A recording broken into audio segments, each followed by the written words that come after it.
I want to talk about Kamala Harris and the recent news that apparently they have Joe Biden, her, have a policy to address the quote unquote root causes of immigration. I guess the backstory is she by Biden was given a task to watch over or to stem the flood of migrants at the southern border. I guess she really tried to, behind the scenes politically, she tried to basically like duck that responsibility because it's a complete disaster. There's no win-win. You're gonna be, if you're gonna like crack down on the immigrants, it's gonna be hard on them. You're gonna lose your voting base, and that's gonna ruin her political career in the Democratic Party. So she thought she was being giving, like, it's like one of those things where like you're giving a suicide mission, as far as like you're going into the Chernobyl reactor, and you're going to the, like, the melted core to turn something off or whatever. But anyway, so she's never went to the border itself, but they do have this plan of addressing the root causes of immigration to illegal immigration to the United States from Honduras, El Salvador, and I was trying to like find some news articles, and I read her like PDF, like the White House PDF about it.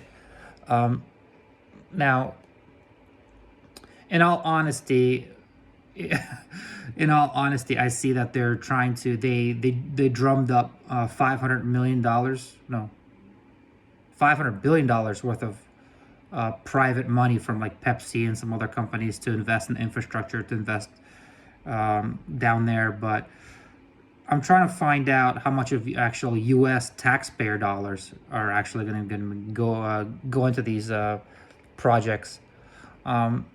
What's so ridiculous to me is like, could they would they even have any kind of like humility as far as like what the United States can do, or especially what the Biden administration can do, um, even in the best of circumstances? I mean, like, just I can't believe that they would actually, like, with a straight face, propose that, and like put a document out and spend time on this. And it's like, what happened to the 20-year project in Afghanistan? Like, how did that go? Did you create a Jeffersonian democracy there? Right? It's like, you're going to instead of, I mean, being like, without even talking about whether like immigration is good or bad or whatever, without even having like take a side on that issue. Just like the hubris that you can, like, oh, you know what, we have a lot of illegal immigrants coming to this country. I know we're gonna fix those countries. Instead of like, oh well, I guess the most practical thing you can do is like maybe crack down on the immigration, or just like not let people in. Send them a message like, hey, we're not taking any. But no. That's you're being too mean here. You know what I mean? So basically, you're gonna try to legalize millions and millions of illegal immigrants, sending a message that, hey, if you come here, you will be legalized eventually. And but at the same time, you're like, oh no, we're gonna stem the illegal immigration at like the hardest way possible, by fixing those countries. And like, even if that was your goal, like, to help those people, I did like, does Kamala Harris, like, has anybody interviewed her? Have anybody actually asked her like what, how, she has like some main planks on like, we're going to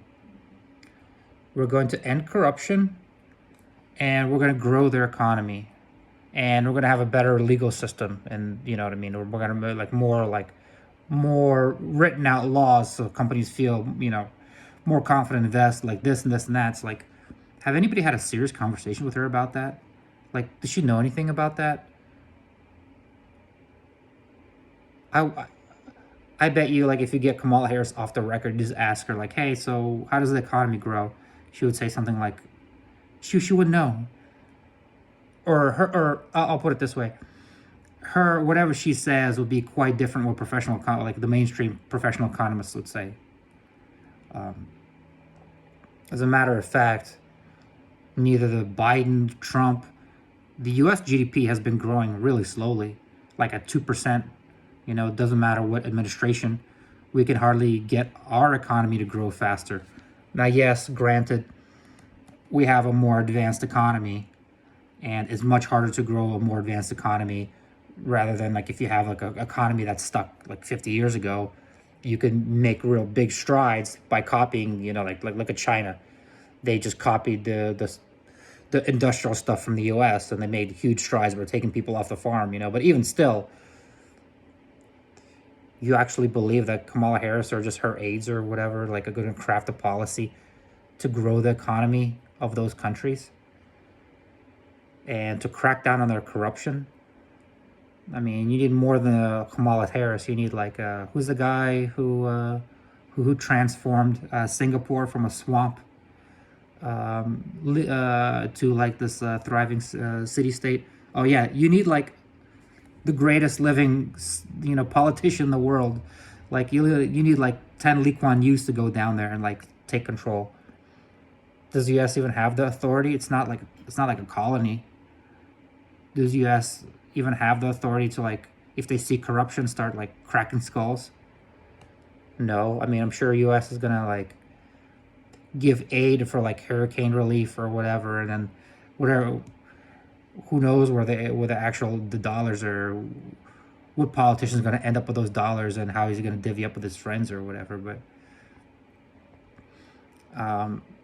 also reading some of, I mean, like reading her PDF and on like in all honesty was not awful. You know, like she didn't write it right or anything. She has like 7 pillars of like economic development in those countries, but